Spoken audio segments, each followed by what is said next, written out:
Oi, oi, oi, oi, oi, oi, oi, vey. Good morning, good evening, good afternoon. What's going on? Boy, isn't it fun out here? Same as it always was. We're out here in the deep green, and it's very nice. It's very green. I'll give you a good picture of it. That's it right there. So, uh, uh, just a quick run going on. Uh, uh, uh, uh, uh, uh, uh, uh, uh.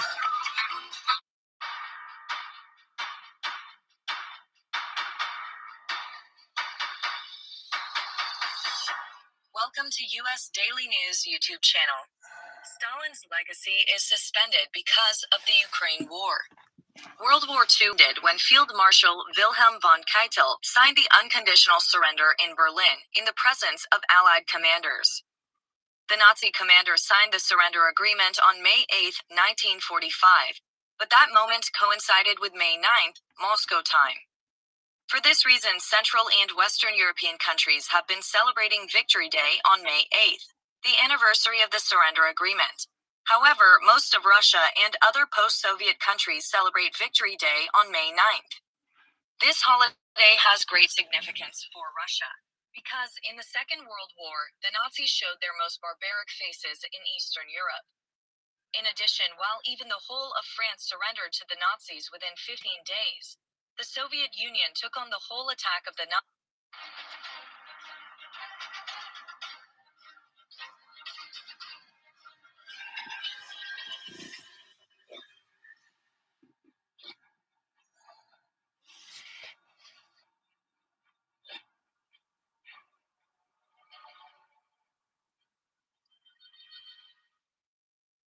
Don't we learn from our past?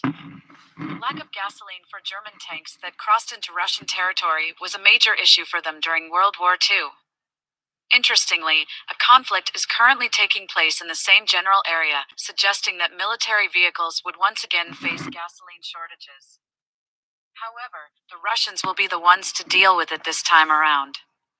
When you're outnumbered and or your foes are more powerful than you, what do? Please leave your responses in the comments section. The enemy's weaknesses will be our primary focus if conflict is unavoidable.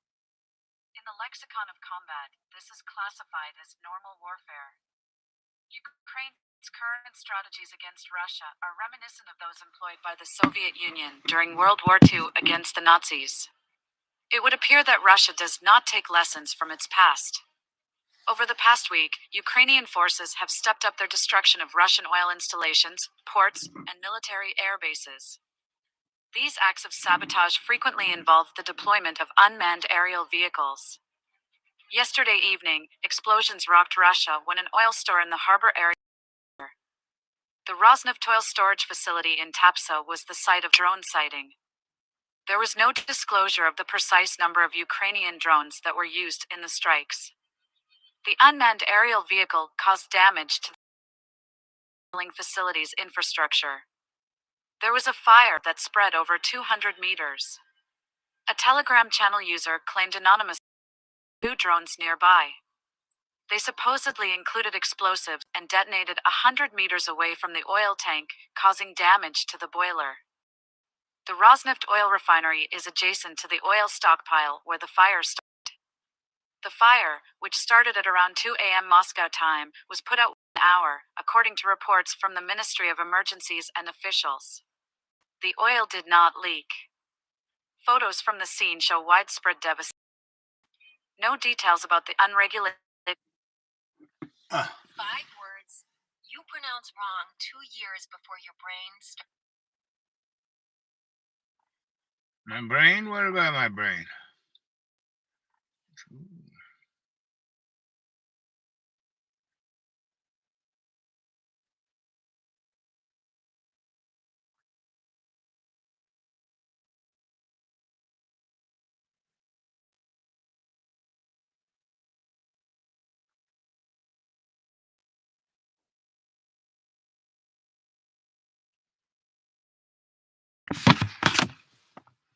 Ah, well, that's enough of the green. Wagner Group destroyed. Oh, Ukraine, Ukraine, Ukraine. Crimea, Crimea, Crimea. Crimea River.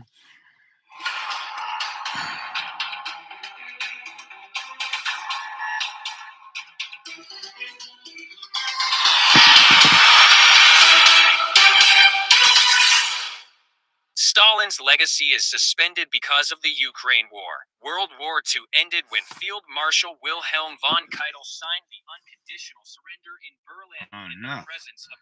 Sudan and Ukraine are very similar because both are scripted, right?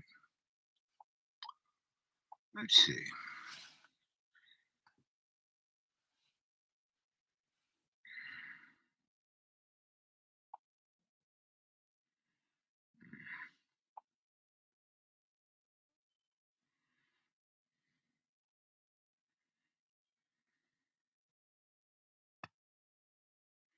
What's going on with the big splat?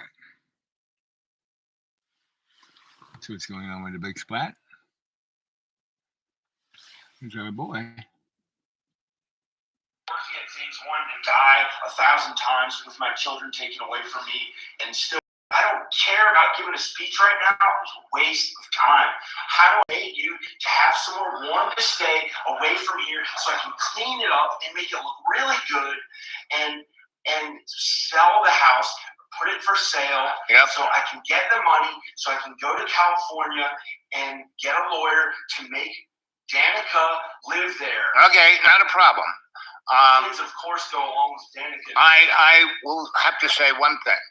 I only want to stay here a few days until it's sunny that I can drive away. I don't want to travel in the terrible weather. So, terrible. You just don't feel like going right now.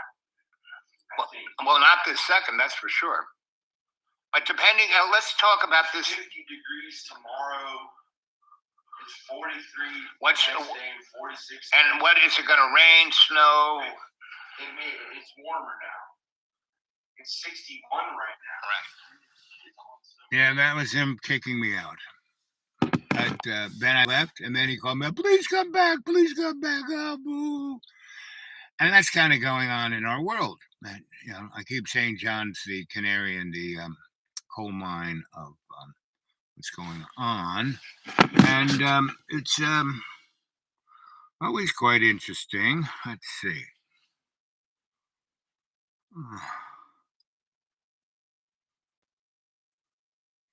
So why don't we know who killed Jack? Sell online, in-store, and on the go with PayPal. Except Rolf Mowat Larson, he's also senior fellow at the Belfer Center at the Harvard Kennedy School. Great to have you, sir. Welcome. Good to see you, sir. It's good to be here. Thank you. So you had a quote in that article, and you laid out, based on your long history and experience with the agency, what you think is the most plausible explanation of who was behind the plot to kill Kennedy. I'll read your quote here, and then you can sort of elaborate. You say, what I think happened in a nutshell is that Oswald was recruited into a rogue CIA plot. This group of 3, 4, or 5 rogues decided their motive was to get rid of Kennedy after the Bay of Pigs, Cuban Missile Crisis, because they thought it was their patriotic duty given the threat the country was under at the time, and their views, which would be more hardline or more radically anti-communist and very extreme politically. So, is that some of like? So, do you think that's what happened?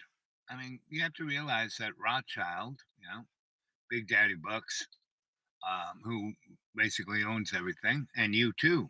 When Richard Nixon took us off the gold standard, basically Rothschild funded it and put the American dollar firmly as the petrodollar, and thus held everyone to the dollar, right? So everything was bought and sold with the dollar instead of gold.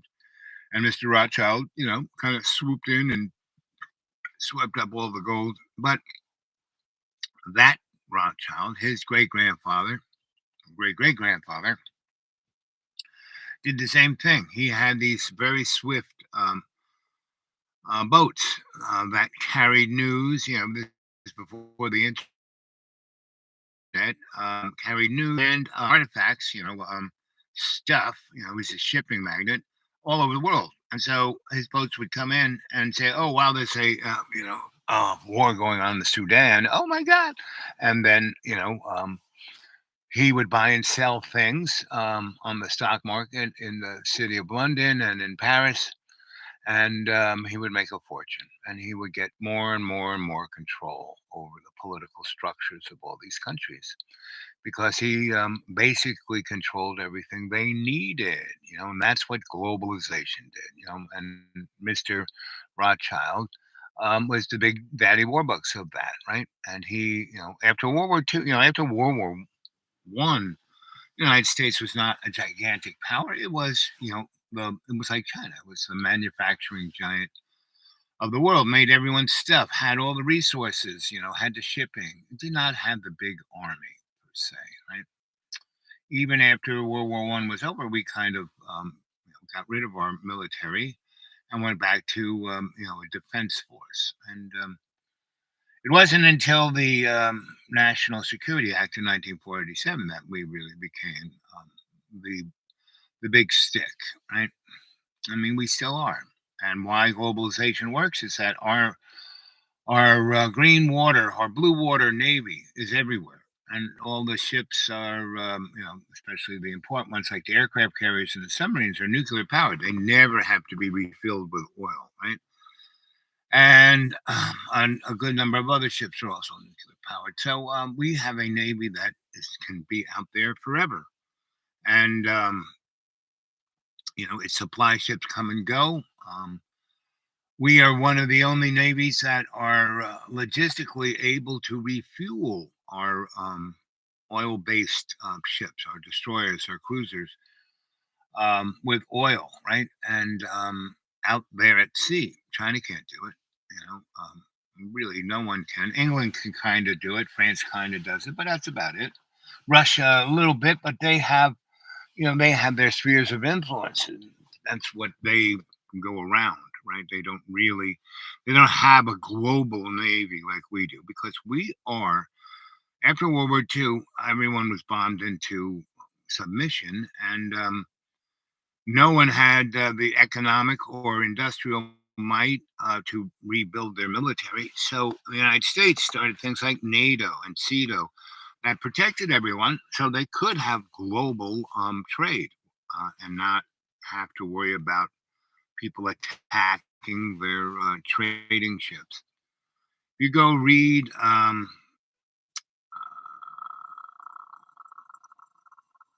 Commander and Master and Commander, right?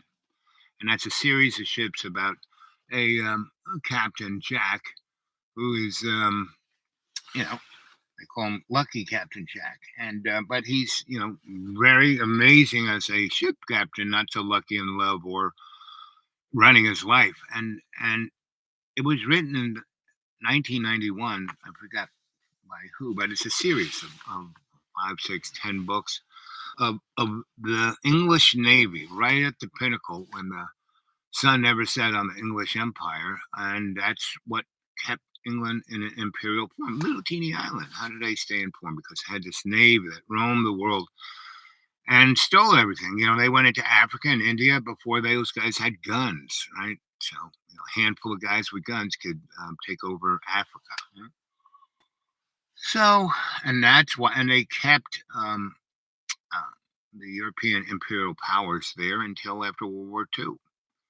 And that's why Africa is such a mess, because after the European imperial powers and all these countries allegedly got their freedom, basically what came in was the world backed the IMF and then corporations lending money and building infrastructure and then owning their resources. Right?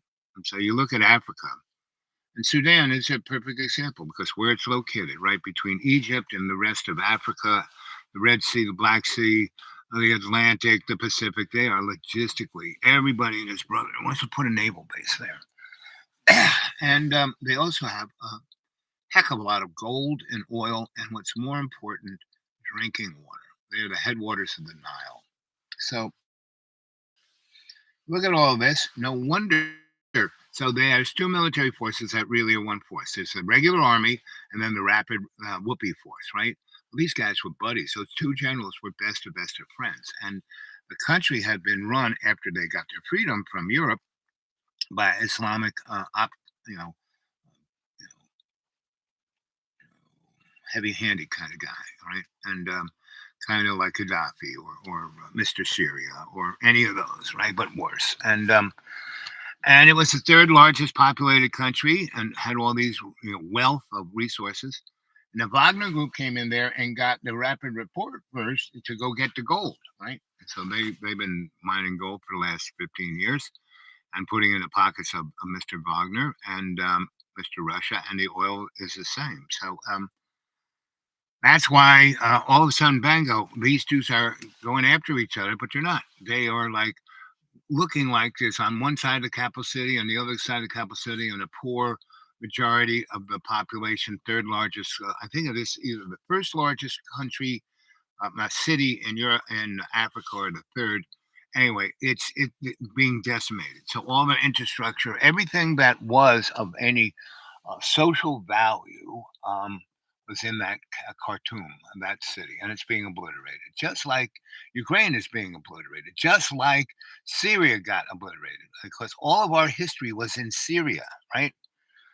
And up there near the border of Turkey, and that's where all these every culture that went through from Asia to Europe went through there and left cultures. I mean, there were tons of Buddhist monasteries and all kinds of amazing things. And the main thing that the war in Syria did was obliterate all of that history. Now it doesn't exist. A few years, it wasn't even there. Who and what we were, have no idea. And that's what the big splat is. That's what we're heading for. We're heading for a corporate. I mean, we are already a corporate oligarchy. It's already a Teutonic state, right? But it was split up by all these countries that belonged, Hail Hydra, to what it was. But now it's all going to be one thing because it's going to be based on digital um, central. What's that? The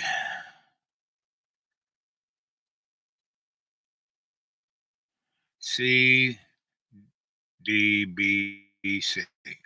Central Digital Banking Currency. And it's not going to be the universal product code, 666 tattooed on your hand or your forehead. And it's not going to be Bitcoin because Bitcoin's basically just a frigging algorithm. It's a point-to-point mechanism to do trading. So nobody knows who's doing the trading, but you can identify that this guy gave you something and you received it, right? That's about what Bitcoin does, right? But it doesn't hold any true value, right? It's not really a currency, right? It's just a mechanism, right? So Ethereum will probably be the backbone of this digital entity, and your currency will be your face, right? And your eyeballs, right? And your DNA, and they can sense all of that from just a little sensor 20 feet away. So there'll be these little sensors every place. They look like a little TV camera.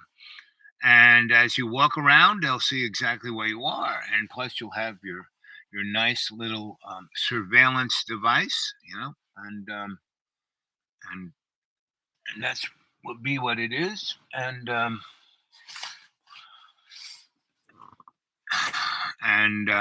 so you go into a store, you get a little bag, you put all the groceries you want into a little bag, and you walk out. No more.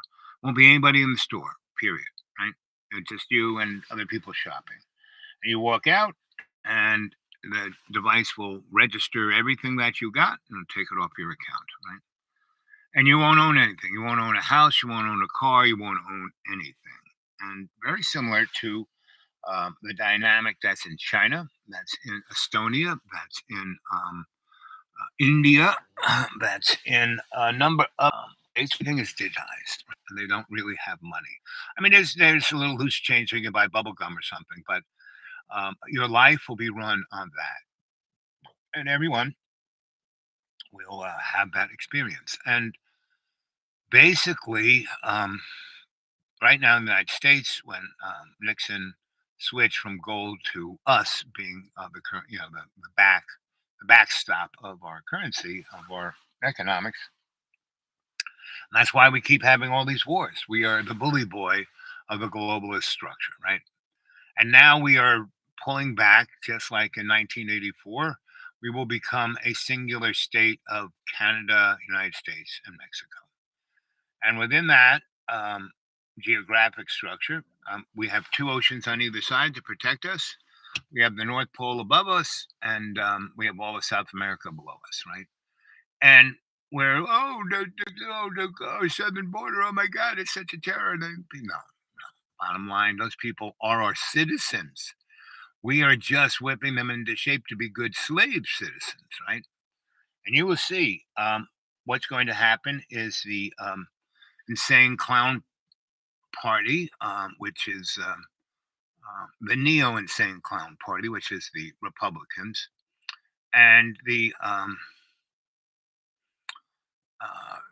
KKK insane clown party, which is the Democrats, will foster economic collapse by simply not agreeing to up the debt ceiling. And it'll fall apart like a deck of cards. Oh my God. And the really insane thing is that all these countries, especially China, we have been buying crap from them for the last 30 years, and they have been taking our treasury notes, which are worthless, especially when, I mean, the reason why our economy, our debt ceiling, it won't be paying, and then we will be devalued is so that China's major investment, us, will be devalued and say goodbye to inflation because no one's going to buy anything. It's already happening. Oil is at 60 something dollars a barrel, and still it's being sold at 319. I mean, it should, if you looked at what it was being sold to before the pandemic, it was at $80 a barrel, and it was selling at the pump at 277, right? So it's 80 bucks before the pandemic, and it was 277. Now, 3-4 years later, it's at $64 a barrel, and it's selling at 317, right? So it means that no one's buying it, and so you're going to see. And the other interesting thing is the way the weather is changing. And it's not so much, oh, I mean, yes, the amount of carbon is more than it has been, but we've not had industrialization like this ever, or at least for 19,000 years. We've had other I mean, we are cavemen compared to the technology. And we've had at least 10 very, very highly sophisticated technological societies. And there has been a disruption virtually every 66,000 years or so. And we are about to have another one. If it's a really bad one, it will be basically a pole shift where we're in a blender for about 2 minutes. And, so the planet is zipping around at 18,000 miles an hour. Just think if it stops and then goes the other way. Whee! Anybody on the surface is going to be toast. But it won't be that bad. You'll be toast really, really, really quickly. It won't be like the suffering for 7 years or any of that kind of stuff. You will just be paste on the windshield of the universe, which is fine. Now your Sensei Al Bob right here is like, he's in his 70s, and I have done more. I've had many, many lives. I've had many, many great people in my life. I've had great teachers, great students. As Buddha says, the teacher waits for the student to arrive. Now, I've had, let's see, I've had 5 mystery schools, right? And all of those those mystery schools, of all of those students, maybe 10 really stepped up. The rest went, I'll give you $300. Just give me a thing saying that I'm a shaman. I just need a little piece of paper to say, I have no pieces of paper.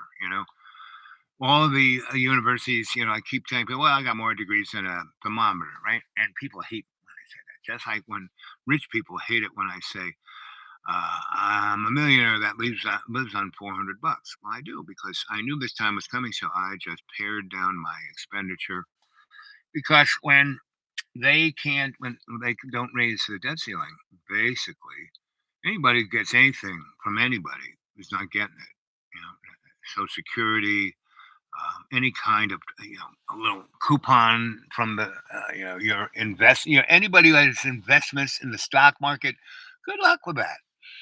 Anybody has oh, I have $18 zillion in Bitcoin. Oh, good luck with that. That's one of the other things that is going to occur is that the electricity is going off. Well, good luck. I mean, your car won't start. A friend of mine brought me back from church yesterday, and he has a 2009 Cadillac, right? And it has every bells and whistle you could think of, meaning he can keep his car running, but he's got his little key in his pocket. He walks away from it. If somebody tries to drive that car away, and like try to put it in gear, the engine shuts off, a horn starts screaming, the doors get locked, and it sends a signal by satellite to have the police come pick the person up. And that was 2009. Now, I have a 2011 Kia, sure doesn't have that kind of stuff. So God knows what they got in your car right now. So they can turn it off like Jack Robinson. So, but none of this is that bad. And they'll roll this thing out just like they did in India. India did this. Modi became president. He's part of the club. He sure doesn't represent the Indian people. I mean, the way they're whacking. If you're not Hindu, you're dead in India, right? It's supposed to be a democracy. World's biggest democracy. Not so much. The farmers of India don't think it's a democracy. The Muslims of India don't think it's a democracy. The Catholics of or Christians of India don't think it's democracy. Any any Hindu sect that isn't part of Modi's sect don't think it's a democracy. So it's all love and giggles with good old Modi because he's going to whack a third of his population, and China's population is going to starve. They're dead men walking.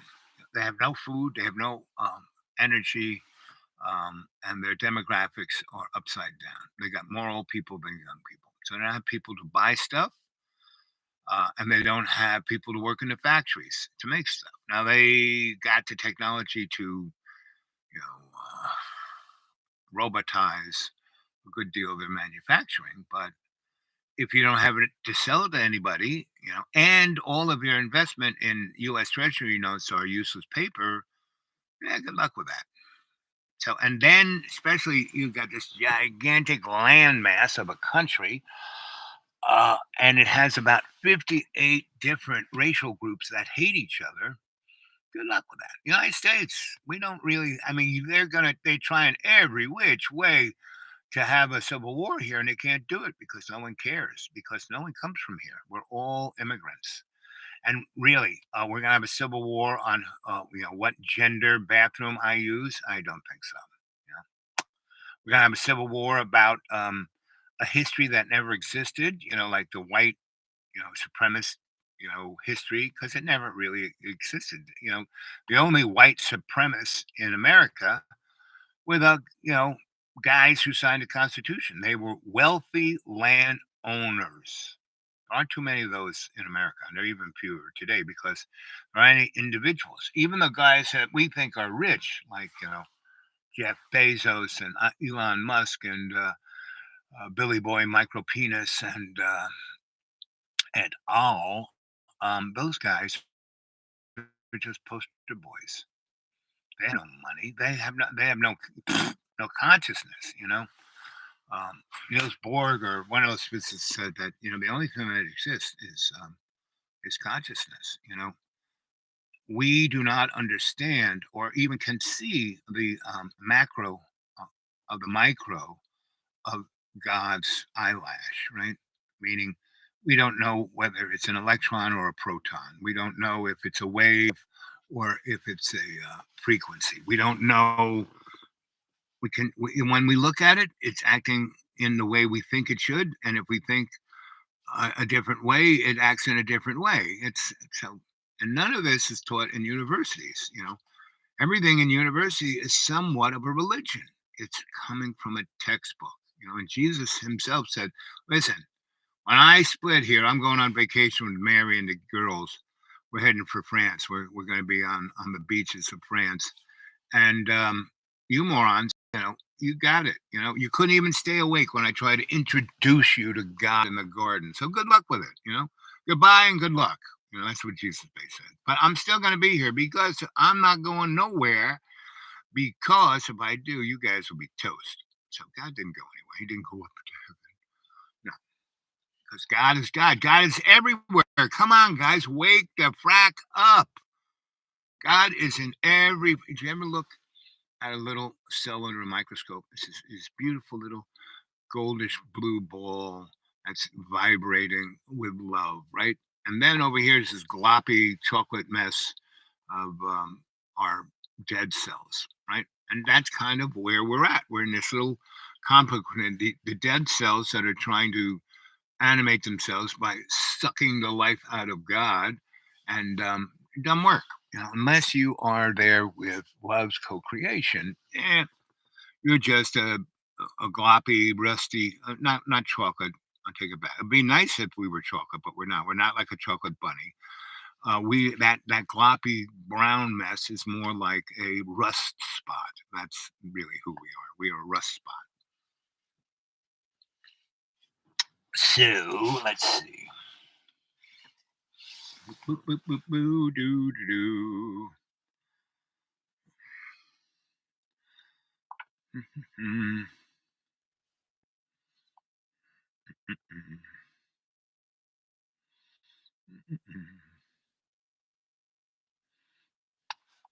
Oh, here our boy. Look, he's live.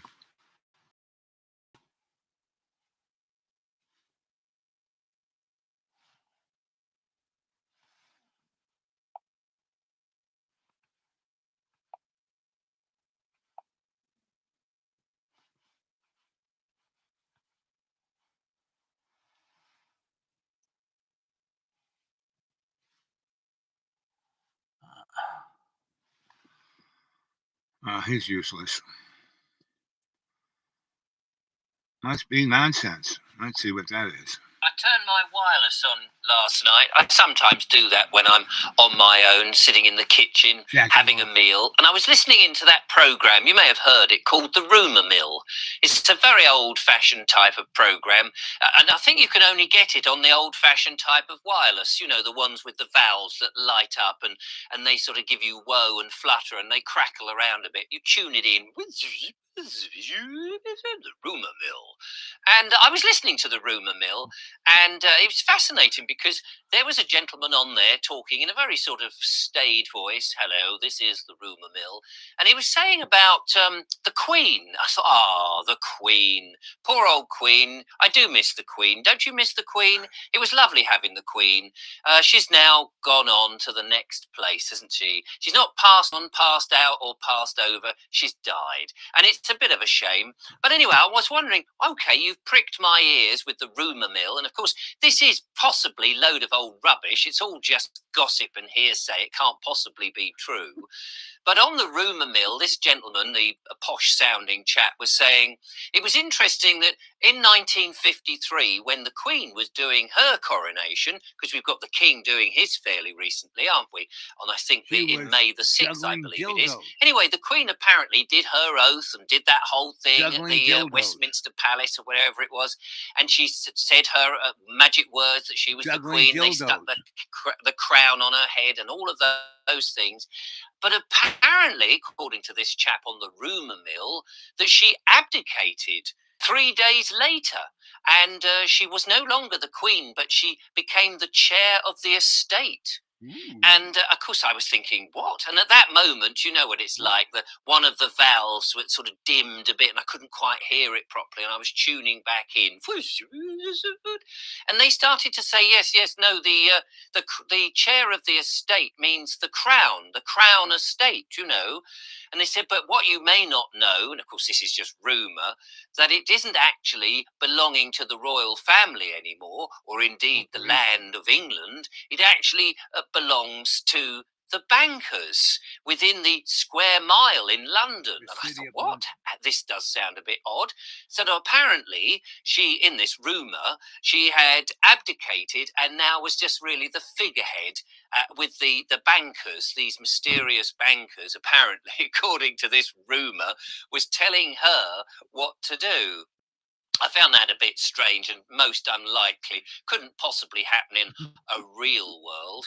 And then the other day, it reminded me because a friend of mine got in touch and said, have you seen the papers? And I said, no, I don't get the papers. I don't watch mainstream media. I don't read the national newspapers. I much rather stick with my good old-fashioned wireless and things like the rumour mill.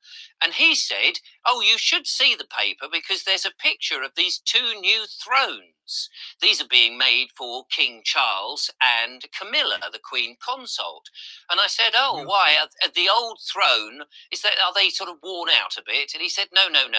He said, well, they need two of these new thrones for the King and the Queen Consort, and they're being called chairs of the estate. Well, I can tell you, I nearly fell off my own chair when I heard that. I thought, wait, that reminds me of what they said on the rumour mill. And I wondered, will the king then abdicate 3 days after the coronation? He's supposed to be doing an oath, isn't he? Does anybody actually know what the oath is? It's supposed to be a public oath, and of course he's supposed to be giving his allegiance to us, the sovereign people of the land, and upholding the traditions and the customs. But I suppose if we don't see the oath before he actually says it, we're going to be in a very difficult position to know whether he's going to be our king or perhaps the chair of the estate for these bankers, assuming, of course, that there's any truth, which, of course, there's unlikely to be in these rumours, which I was listening to on the rumour mill. Anyway, you know what it's like with the old wireless. The signal wasn't great, and suddenly the valves were dimming, and there was crackling, and I was tuning back in to try and hold the signal. Rumour mill. And then when I got back on the rumour mill, the programme had moved on, and there was a gentleman who was a pilot, and he was talking to this other gentleman, and he was saying something along the lines of, he said, oh, we pilots, you know, in this modern day era, we're a dying breed. And I thought, well, I don't know what that means, you're a dying breed. But he did go on to explain, you see. He said, oh, no, we're a dying breed, a bit like in the Battle of Britain. During the Battle of Britain, he said, that they were being shot at by the enemy, and many of them died. He said, but in this modern era, he said, now it seems a lot of the pilots have taken the shot and they're dying by the enemy. And I thought, I don't know what that means, really. What do you mean they've taken the shot? Anyway, apparently, a number of pilots, according to the rumour mill, are now sort of collapsing at the cockpit. And although no aeroplane has actually as yet fallen out of the sky, because there are enough personnel on there to take over, there's no technical problems. He said it is a bit of a worrying situation because a number of these pilots are keeling over, sometimes in training sessions, and they're quite young people having sort of all sorts of strange things, heart attacks and various problems. And it reminded me, actually, wasn't there a meeting in a place, I think it was in Switzerland or somewhere, a place called, oh, it reminds me of the Daleks, Davros. No, it wasn't Davros. Davos, that was the place. Wasn't there a meeting of the minds, some think tank, I can't remember who, and they were all very insistent, as I remember, to have the pilots who flew them there in their private jets taking them over, as I remember, it may have been just another rumour, with pilots who had not had the medical intervention. I wonder if they knew something about the pilot didn't know about. But anyway, yes, so pilots now are a dying breed, which is a bit of a shame. Anyway, I was about to finish listening to the rumour mill, because that was pretty much enough for me, when the pilot says, oh, before I go, I want to tell you about some crates that we've been flying around the country. And I thought, oh, crates, I wonder what's in the crates. He says, we've been shifting a lot of cargo from here, there and everywhere. We've been delivering this cargo to places like Amsterdam, to Gatwick and to Heathrow and over to America, all over Europe. Great big lumps of cargo of medicine. And I thought, well, that's very useful, isn't it? Because we all need a bit of medicine, don't we? Unless, of course, you're like me and are trying to, avoid doctors and hospitals like never before, seeing as I've lost a lot of faith in them thanks to a recent event. And but I thought, well, what's wrong with that? You've got to get your medicines across the country. And he went on to explain. He said, we do this, we're quite used to shipping medicines across, but not in the quantity that we are, and not this one specific type of medicine. He says there's huge amounts of these medicines being stored in warehouses near these airports, ready to be dispatched when they're needed. And so I was thinking, oh, that's pricked my ears. I was listening more intently, and the signal was sort of getting a bit of cross-channel interference in there.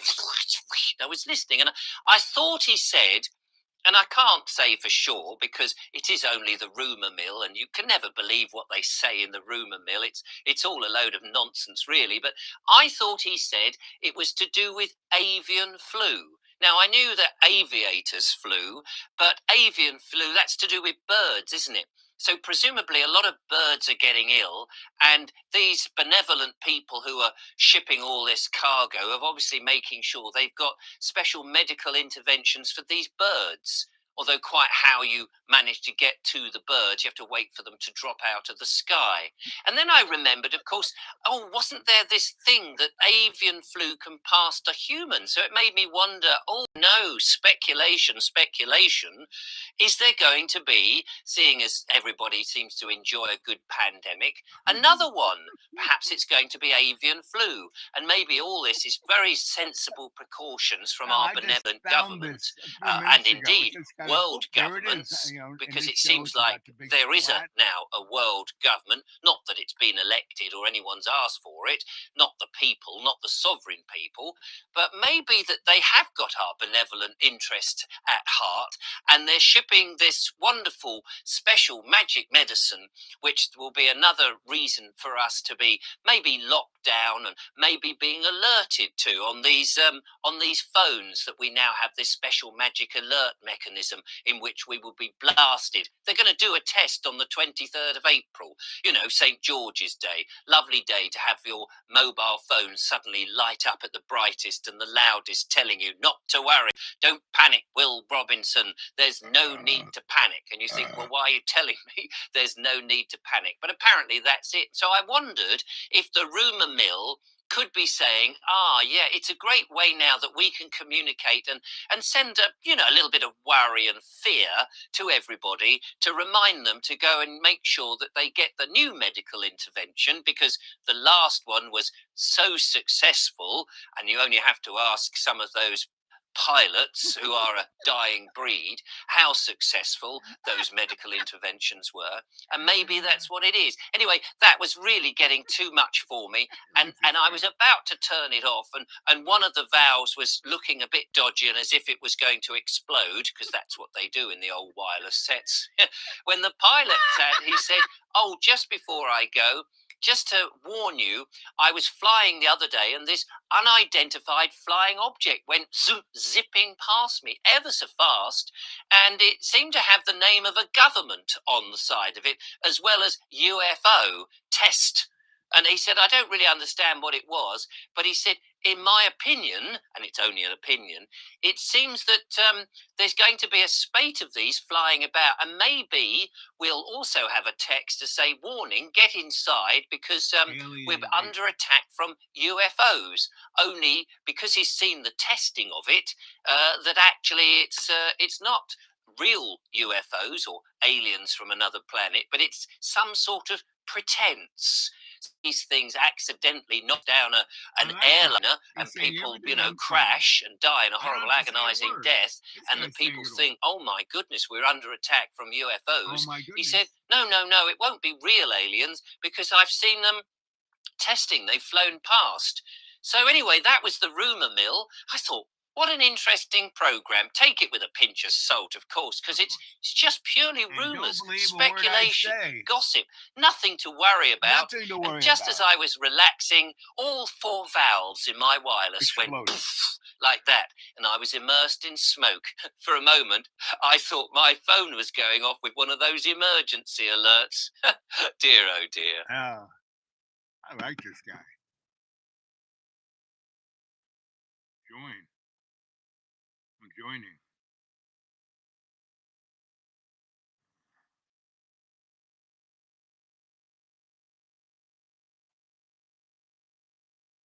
Well, maybe I won't join. I'm not a big joiner. But I'm sure he'll pop up again. Is there any truth to the rumors? Okay, that's what he says. Oh, that's the end of that one. Is there another one?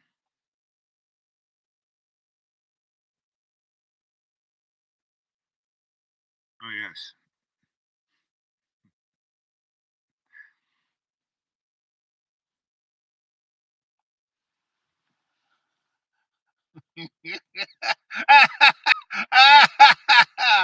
I'm sure the aliens are going to come visit this guy and give him an anal probe.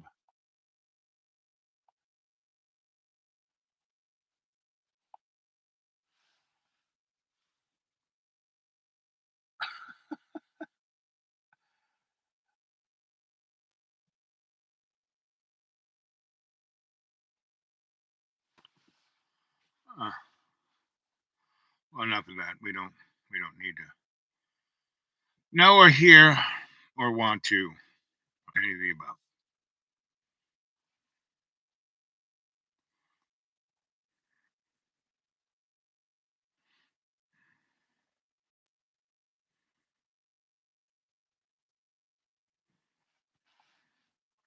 Special magic powers of place him on there. So Fergus, are you there? I am indeed, Richard, yes. It's very nice to communicate with somebody who is actually alive. This is an amazing tome. Let me just say, first of all, thank you for sending the book to me. You're very welcome. I could not put it down. It was one, and it's a big book, and I thought, this is interesting. And as soon as I got into it, I found that I had to keep going. And each chapter, each section blows your mind, and you think, wow, that was interesting. That could have been a book all on its own. And then suddenly we go on to a slightly different topic, but all related to truth. And what we believe to be truth suddenly is being inverted. And you weave this amazing concept that everything that we've ever been told is true is not so, or is that we've been living a big deception. How on earth did you manage to get all the themes that you have, and we'll explore some of those, into one book? With difficulty is the answer, and quite a lot of time and effort, as you've already said. So it probably took me somewhere in the region of 15,000 man-hours. Wow. So I guess that's probably 5-6 years, maybe. I mean, the actual solid writing section of itself was maybe only a year and a half, 2 years. But there then was all the editing, fact-checking, citations, and of course you've got to add in several years of research prior to the writing in order to encapsulate the whole. So yeah, I'd say roughly 5 or 6 years in total. Now, it reads so easily. You know, you get some books and it's very in depth and it's challenging your mind, but sometimes the author seems to be also trying to impress you with the way he writes his sentences or the words that he has at his command or the way it is.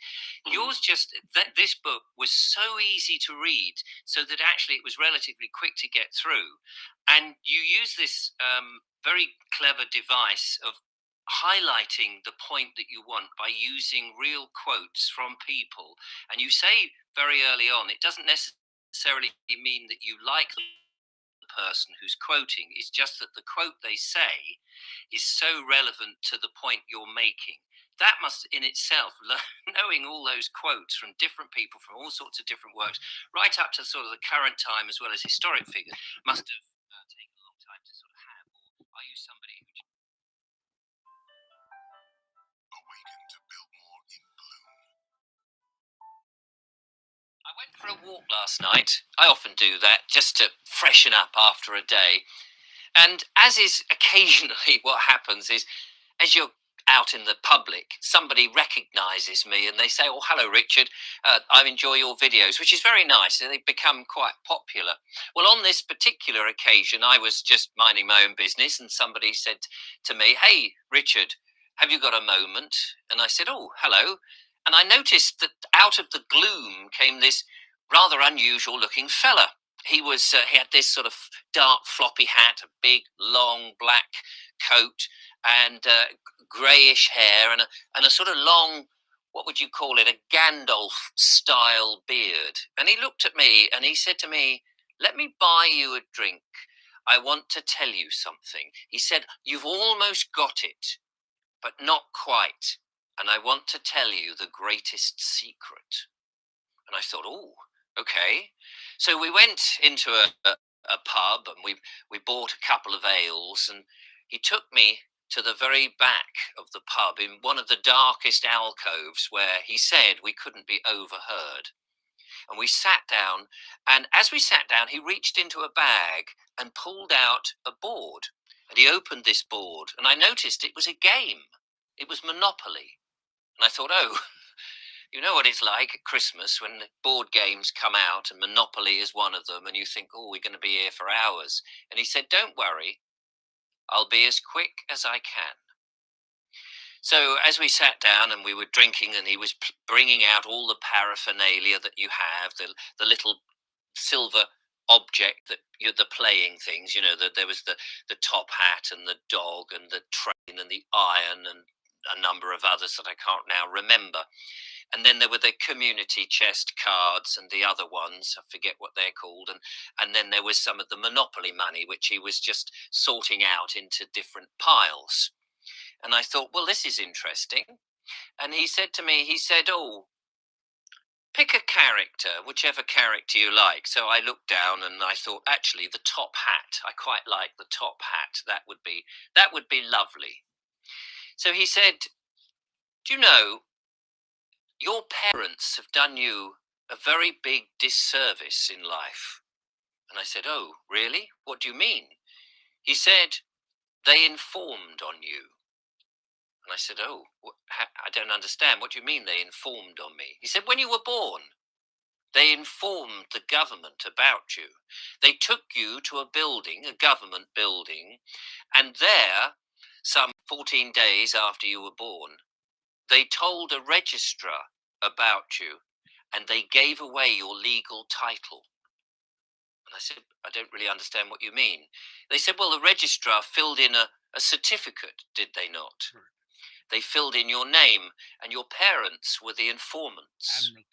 I said, "Oh, that sounds rather creepy when you put it like that. You're talking about my birth certificate, aren't you?" He said, "Yes, that's right. And they Birth gave your certificate. parents a copy, not the original." Not the original. And he said, "At that moment, you'd signed away, or effectively they had signed away, their son's legal title. And this was then turned into a bond."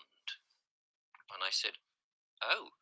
He said, "You see, the thing is, at that moment, your legal title on this certificate became a trust fund.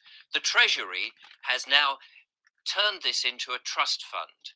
And at that point, he gave me a certain amount of monopoly money. He said, "Oh, here's some money for the game." And I said, "Oh, thanks very much." I can't remember how much he gave me. But he said at that moment, he said, "Oh, I don't know, the trust fund has probably had £1 million put on it. And because it was bonded, it was floated onto the stock exchange and was earning money throughout the rest of your life. This trust fund would earn money. It would earn huge amounts of money. You don't get any. Check how much you've got there." And I counted out the money. He said, "That's like a trust fund, isn't it? That's the trust fund. The bank has just given you a whole load of money." And he said, "Which character are you playing?" I said, "Oh, the top hat." He said, "Yes, that's your legal title." He said, "The government, when you ever get anything official, it'll come with your name in capitalization, big capitalization, the same as on your birth certificate, capitalization. That's how you know that you are a player in the legal game of life. Your top hat isn't you, is it?" I said, "Well, no, clearly it's just a silver little thing molded out of metal." He said, "Exactly. It's not actually you. Just as your legal persona, your name in capitalization, is not you. And yet it's on all the bits of paper from the bank, from the tax office, all those different bits of paper on your car registration, all those different pieces of paper. That is a representation of you, but it's not actually you. Just as the top hat is not actually you." And I said, "Oh, okay." He said, "So you've got the money from the trust. That is your estate. And we're going to play the game with your estate." He said, "Do you know much about trust funds?" I said, "To be honest, very much at all." He said, "Well, let me explain. You see, when you have a trust, there's a fund, and it's set up by the trustee, in this case, by the Treasury, the government, the Treasury. They've put in this money. Now, in order for a trust to work, there must be two other people in it. There's three maximum, you see. There is the beneficiary, the person that the trust is set up for, which in your case is you. This money that's been put into is yours to do whatever you like with." "Oh," I said, "that's very nice. Thanks very much." He said, "But there is also somebody who must administer that, the executor. So the executor is the one who will make sure that things are paid or that you can withdraw money for what you need." And he said, "Of course, when you're a baby, you cannot be the executor because you are a minor. So until you reach the age of majority, which is 18, your parents would be the executor. They would administer the trust for you, set up by the government." He said, "The only thing is, the government, a bit canny like this, they don't actually tell your parents. And so your parents can't tell you that when you're 18, the age of majority, that you could now be the executor. So you go through life feeling that you have no money. You feel that you're a debtor, that you're constantly in debt, that you have to get a job because you need money to pay for the things you need. And yet all the time, there is this trust fund that as you go through life and you get older and the longer it's in there, the more money that it is accruing all the time. There could be, by the time you die, millions upon millions, maybe £50 million are sitting in this trust, unused." He said, "In theory, you could walk into a wonderful showroom of Rolls-Royce vehicles.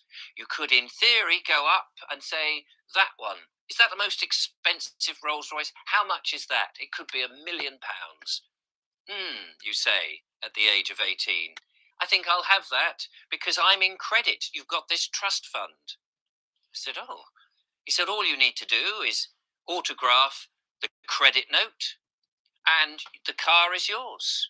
But of course, the man who's selling you the car will say, 'Hang on a minute, I don't understand.' And you'd simply just say, 'Well, take this credit note that I have now put my autograph on, take it to the Treasury, and they will dip into my trust fund and pay you. You'll get your money perfectly fine because I'm in credit. Look at the game. You have this big pile of money. I've just given it to you. That is your trust fund. He said, but in the game of Monopoly, as we go around and you get penalties and you earn money, he said, when you get a penalty, what do you do?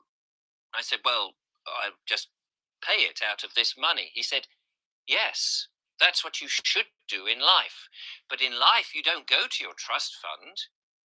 You pay it out of the money you've got a job and your hard-earned job. You've got this hard-earned cash, real money that you're paying for all the bills and all the taxes, your council tax, your road tax, your fuel tax. You're paying your inland revenue tax, all the taxes you're paying out of your own hard-earned money. And yet you don't need to. You've got this rather plush trust fund, he said. He said, look, you can see it. And in the game of Monopoly, that is what you do. I said, oh, yes. I see. He said, but the money is there. He said, yes, but because they don't tell you that you are the executor of the trust, you don't know. You just think you're in debt all the time. You're having to borrow money to buy a house and you get a mortgage and you're paying it all back. You could have got it straight from the trust and not had the bother. I said, wow.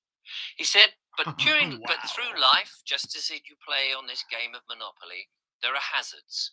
And every now and again, because you've not earned enough, or you fell behind with your payments, or the interest rates have gone up, or the way the legal system has worked, it seems to be always against you. You drive your car and you get into a penalty area and there's an infringement, or you park your car and there's a parking ticket, all these sort of things, and you haven't got the money because you haven't worked hard enough, or whatever it is, you could end up with summonses to a court. He said, do you know what a court is? A magistrate's court? I said, it's a game. Well, it's a game, yes, like I've got tennis an idea. court. He said, it's just the legal department of the Treasury. They want to make sure that you pay the bills or the infringements or the tickets and all of this. And so they'll administer it. So they'll have a convener, which they call a judge, at the magistrate's court, because all court sessions, all legal things start in a magistrate's court. I said, oh, yeah. And you'll be summoned there. Now, of course, if you know that you're the executor, you can just tell them to say, well, just pay it out of the trust fund. But you don't know that, so you end up going to court. And the first thing that happens at court is, of course, they will say something like, for the record, state your name. And this is where the trick is played on you. Because you don't know who you are, you will say, my name is Richard Vobes. And at that moment, they've got you. Because effectively what's happened is you've said, I'm the top hat, or the dog, or the train, or the iron. You've become the player of the game. You've become the fiction. Because their world can only work on the fiction. A real living man cannot enter a real court. They cannot deal with you. So they have to get you to be the legal fiction. And so what happens then is they become the executive, they become the sole beneficiary, and you become a legal representative of the trust, but you end up paying out of your own money. So what you should do, of course, is tell them the truth, because you're not a capitalized version of your name. You're not the top hat. You're not the character that's playing the legal game. Of course you're not. You're a real living man. You're the executor of the estate of the top hat, or the capitalization, the persona of your living man. That's who you are, just as in Monopoly. So you would say, well, I'd like to introduce myself. I am the executor and the sole beneficiary of the estate of Richard Vobes, the legal persona. But I am the executor. And as there is only 3 people that can be in a trust, it means the judge or the prosecutor or the Crown Court, the clerk of the court, is the trustee. The role can switch around depending on who is taken the role, but one of them will have that role. They will, in fact, have a checkbook ready to pay should you announce who you are. Of course, most people don't, because they don't know, because this is the greatest secret, he said. But once you've announced who you are, and you say, well, I'm the executor of the estate, I'm the executor, I'm the one who controls and administers the top hat. So you're charging this estate the bill of whatever it is, the parking ticket, the inland revenue, the council tax, whatever it is that's not yet been paid. He said, fine, I've no problem paying it. Absolutely. The estate will cough up. Take the money out of the trust. The trust is there. So as the administrator, as the executor, you're the one in charge, because the trustee has to do as you say. And by accepting and admitting and introducing yourself as the executor of the estate and the sole beneficiary, the judge has to be the trustee, and he will have to pay. Well, he won't like that. He'll probably run out of court or say there is no case to answer, because they tend not to like that sort of thing. But that is what it is. You don't need to pay it out of your own money. That's fallacy. You've got this money that's accruing. You can have whatever you like. I said, wow. He said, but they won't like it. And they will do all sorts of things. They will use threats and menaces and potentially try and arrest you and do all sorts of things, because they need you to become the legal persona, the legal person, not a real living man, not the executor. They want you to be the top hat, and then they can play the game against you. So you have to resist at all times, because you are a living man. You are the executor. You didn't ask them to set up the trust. They set up the trust. You're just there to administer it, because you are the executor. So administer your trust, he said, with a wry smile. He said, do you fancy another drink? I said, no, I'll get them. So I went to the bar, thinking about this, buzzing in my head. And when I came back with another glass of ale for us both, 2 glasses of ale, I noticed he was nowhere to be seen. He had gone. The board had gone, and all the things, except all that was left, was the little silver top hat. And I could almost hear the words ringing in the air. You are the executor of the legal estate. The trust is in your name. Grab it. Well, I like that one. That was a good, fun story.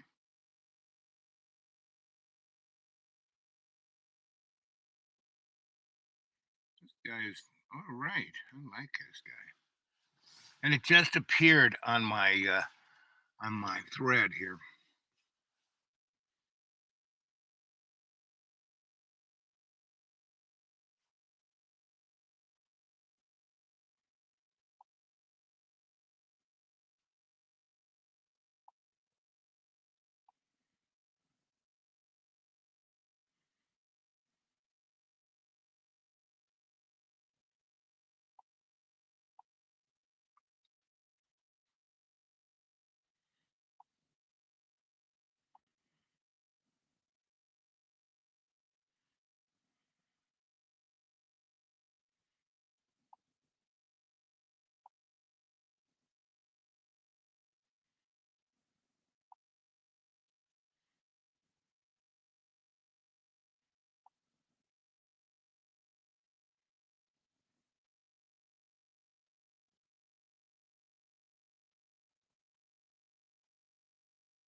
Well, what'd you guys think?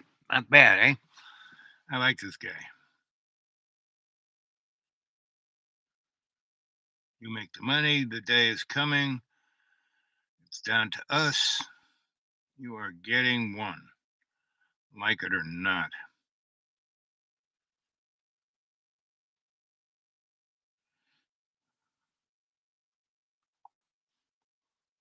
Hello and welcome back to the channel and another of my interview series. Today I'm talking to a young man about the 15-minute cities that we've all been told we're getting.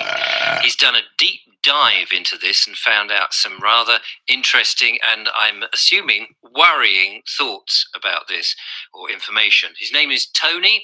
He's a printer, but for today he is also a data analyst. Tony, welcome to the show. Thank you for joining us.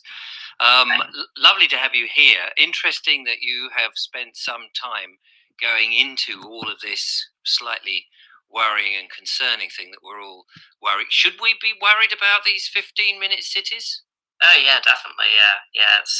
It's not good. Definitely not good. It's not good, right? Okay, because I mean, the way that the imagery that you see is, it's sort of very much like trying to go back to a 1940s village where you're walking and cycling and everything's all to hand and it's all very nice and everything looks lovely. There's plants and there's people and we all look like that. Are you saying it's not quite like that?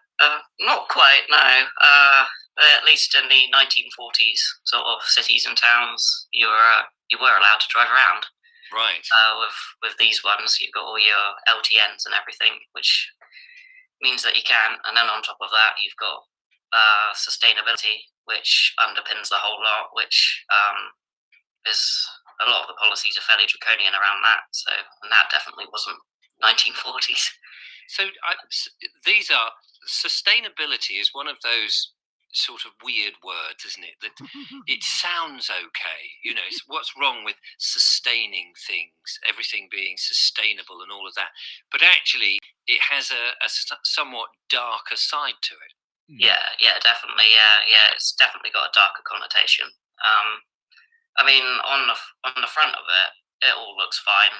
It sounds all right. Plant the trees, sort of make sure you don't run any badgers over or whatever.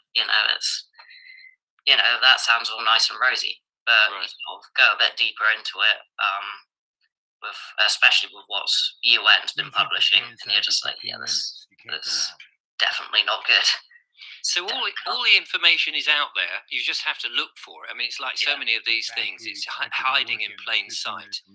We keep hearing this, and I guess most people are quite lazy, or they just take the headlines and think, "Oh, it sounds rosy. The pictures all look nice, and it sounds okay." But as you've just alluded to, it is quite worrying. So tell us how you got involved in this, and then we'll go into the findings. So I'd been seeing a bit about what had been going on in Oxford, and I thought, well, that's really doesn't sound very good. And then about a month later, my friend turned around to me and she came over and she was like, well, we're getting a load of houses being built behind us. She said, we've had no notification whatsoever. The planning's pretty much gone all the way through. It's now up for to the town council for a meeting. I was like, oh, that sounds a bit odd. So I said, send me the link. So she looked around, went on the council website, and she managed to find the local development plan. So she sent me that, and I had a quick look into it. And a couple of hours prior to that, I read on the BBC about having access to green spaces within 15 minutes of your house. And I was like, why does it have to be specifically 15 minutes? I thought that was a bit odd. Anyway, I started reading this document, and it was coming up with walking and cycling plans, green spaces, sustainable development. And I was just like, that sounds a bit like what's going on in Oxford. So I dug a bit deeper and dug up the transport policy. And that was the same. I was just like, that sounds very similar to Oxford. I mean, sort of Cornwall Council down here, we've not got the penalties or anything for all the ULEZ, but it's still following a very similar route. So then I went into another document. I can't remember what it was called. It was another sort of overarching transport one. But I went down there, and then I saw the term 20-minute neighborhood, and I was like, right, this is definitely confirmed. So I then thought, well, I'll double check this theory. So I went on to Exeter City Council. They're a bit further behind from Cornwall Council and Oxford, but they were just starting to implement this. And I was like, okay, so you're doing it. Check Plymouth. That was doing it. I was like, okay, so I thought, well, I'll pull up a whole list of all the councils in the UK going A to Z, which is 320, 321 if you count London City Council, which is the overarching one for the whole London area. My first one was actually a Durham Worthing, which I've not quite finished yet. And yeah, they're doing it as well. So it's all across, it's national. So I thought, well, I keep saying it being referenced in there, the National Planning Framework Policy, which I haven't actually got around to reading yet. I've had a quick flip through it. It's like 200 pages long. But that's underpinning the whole lot, including the transport policies. I mean, all these documents are really long and they're full of waffle. So I don't blame people for not wanting to read them because they're really difficult to read. Deliberately so, presumably. Sorry? Deliberately so, I imagine. I would say so, yeah. It's, I mean, what I do myself is I'll go through them and I'll take notes to make it easier for people to read them. And then I post them up. I've got a little Google site which I post them on. Because, yeah, nobody wants to sit there and read 100 pages. It's like you get 100 pages worth. I get about 20 pages worth of notes. So there's a lot of waffle in there. So what sort of things are they saying? I mean, we've heard about the fact that Net Zero wants to get rid of cars as much as it can, and the idea that we're told about these low traffic neighborhoods is to clean up the air, make it more conducive for people to live. They're not likely to have so many accidents. We've not so many cars on the road. It should all be nice and rosy. That's the sort of nonsense that they paint to us, not actually taking into consideration of all the different people and all the different types of work that they do and the need for transportation going across these places and how people are supposed to exist and live and carry out their business without their vehicles. So what other things are in there and what's raised your hackles? So to start off with, you've got the whole thing of development.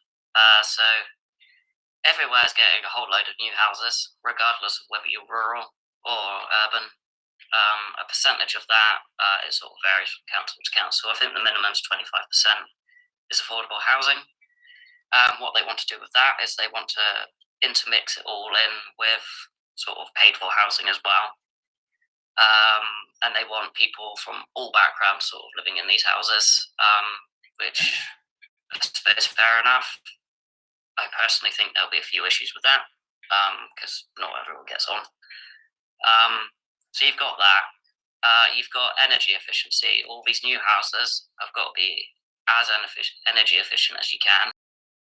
So you've got to have heat pumps installed, which that's been around now for a few weeks. I mean, it's been in place since 2018. And pumps are really inefficient. They're most inefficient when it's cold. And oddly enough, that's when you're using them. Yeah, when you actually need them, they're not really very good. Yeah. You got solar panels. Obviously, they don't work when the sun doesn't shine even. Yeah. So they want those installed on roofs. Most new builds are going to have those incorporated in them. And a lot of refurbishments, they will have those put on as well. And again, solar panels, they're not particularly efficient. They only last 10 years. It takes 15 years to get your money back. So that's not particularly useful. You've got sustainable drainage. What is a sustainable drainage? So what I can gather, that's sort of urban drainage, which as long as it doesn't pick up any rubbish or anything, it will just wash straight out. But they sort of time it so it doesn't flood. I mean, I don't know masses about that. Right. not. I mean, I'm just assuming that most drains are sort of sustainable. I mean, the Victorians built some amazing drains that we still use today. You can't tell me they've not been sustainable. They've sustained 100 years. So I'm quite sure, these terms that they're using are sort of very flowery and ineffectual. Yeah. Sustainable drainage. You'll have sustainable, like, why would you build a drain that wasn't very sustainable, that filled up and is not, it is not nonsense, really. Yeah, no. They've got the massive sewer, haven't they, coming in London now? Have they? Yeah, because they've got so many people now that it's sort of that capacity. So our lovely Victorian sewers, I suppose they'll be used sort of in combination. Well, I suppose if they don't want people to travel, they could use the underground as sewers, couldn't they? Just get rid of the trains, and then just use the undergrounds as massive, great big sewers, so that people can't live in them or anything like that, to get away from all the biometrics and all the cameras, which I'm sure you're going to tell me about. Yeah, definitely. Yeah, they probably refer to that as sustainable. So so we've got that. Then you've got the walking and cycling infrastructure. So with that, so you've got walking and cycling infrastructure plan, which pretty much every council's done now or in the process of doing. A lot of the time they're done with help from a group called the Sustrans.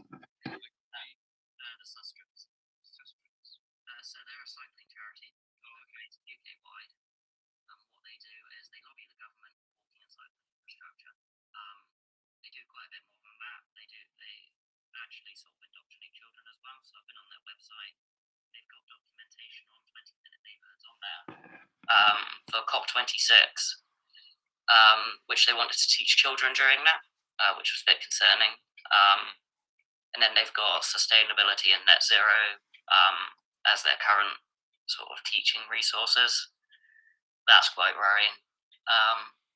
And then they've also got something called school streets within that as well, which is they partnered up with someone called Healthy Streets, where they shut the roads off to the school for 30 minutes to an hour, morning and evening, to turn that into a walking cycling zone, which isn't particularly useful because you've got houses around there, so nobody can get in or out. So, but presumably, fire brigade and ambulance and police would be allowed in. Presumably, unless they put massive, if they put in these big planters and things like that in the way, then like having Oxford and places like that, then how do you get the emergency services in if your house is on fire? Well, yeah, exactly. Yeah. They refer to them as modal filters. As what? Mobile filters. Modal filters. Nodal. Yeah, modal. Yeah. That's the term that they call them. I just call them ugly plant pots, to be honest. Because that's what they are. Yeah, pretty much. I mean, so what they're going to be doing, as well as the modal filters, they'll also be narrowing the roads to put in cycling lanes. And as you know, when you narrow the roads, you have congestion. You get more congestion, and it's more dangerous as well. You're more likely to get hit if you're on a bike. You wouldn't want to be on a bike on the roads at the moment because of all the potholes. I mean, the amount of cyclists that must be cursing the council, let alone the car drivers and van drivers and people working, but just on the basis that if this is a plan for the future, they haven't really, don't seem to be in favour of cyclists at all because they're not mending the roads, and you don't need that deep a pothole before you fall off your bike and potentially break your arm or bash your head. So the councillors are not really working, it seems, in the favour of those people who may even want net zero and all of this dystopian lifestyle that you're painting for us. Well, yeah, exactly. Yeah. The potholes are a nightmare, especially down there. We have had a massive one up the road. It was about 4 inches deep. Exactly. So a cyclist or a pedestrian crossing the road and not seeing it, if you don't have great vision, or it's dark and it's badly lit or whatever, you trip on one of those and you go, not even going in front of a bus or a car or a vehicle or anything like that, but you actually fall in front of, say, another cyclist or somebody else and you knock. When wagging tails lead to older trails, Reach for Febreze Pet Fabric Refresher. Spray that A in few your sprays mouth. of That's Febreze it. Fabric But Pet don't believe gets the the word job I done. Birdie, 2 paws way up. Febreze Fabric. Making healthy taste this good. Science did that. Video will play after ad. I had an email from one of my lovely viewers the other day, a lady called Rose. She was like so many of the emails that I used to get, not so much now, but she was a bit frightened. She was a bit fearful. She said she felt isolated. Like the rest of us, she has gone through the last few years and has slowly woken up and has been watching various videos about what's been going on. And she got in touch with me because she just felt some affinity, I suppose, which was very nice. But she said that as she had gone along initially with everything the government had said and had believed them, and indeed what the mainstream media had said, and had been almost persuaded to take a certain medical intervention, although she felt at the time that it wasn't right for her, and although she'd felt pressure from her friends and family, she had resisted. And even now, she still feels isolated, particularly as she's discovered things that have been going on. And she was very upset, actually, that I'd had Andrew Bridgen on my channel and that I'd had a violation by having him talk about the situation. And she said, did I know that Dr. John Campbell had interviewed Andrew Bridgen, the MP, and that now he has had a strike and that he's been banned for 7 days? And I said, yes, I've heard this because I'd had a strike, not on that case, but on something similar. And she said she was very sad about that. She had no one to talk to about any of this because her friends and family just thought that actually she was a bit of a nut job. Well, I know exactly how she feels because I have a similar situation myself. I've been talking about this for some time, and of course my family are aware of what I'm doing, naturally.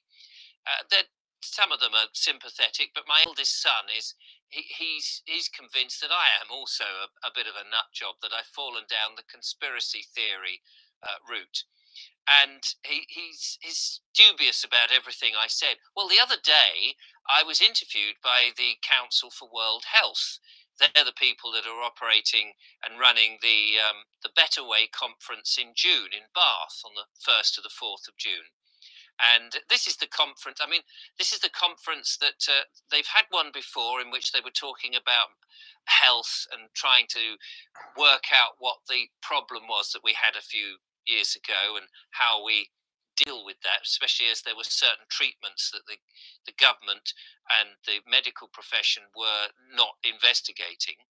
And this year, they're broadening it all out to things like sovereignty, freedom, obviously more about health and rebuilding the nation's health, alternative methods of health, spirituality, and of course the advent of the insidious advent of AI and where that might take us. So there's a lot of debates with very eminent and professional people in the fields. They might not be household names, but they've been in the field and they've studied and they're very knowledgeable.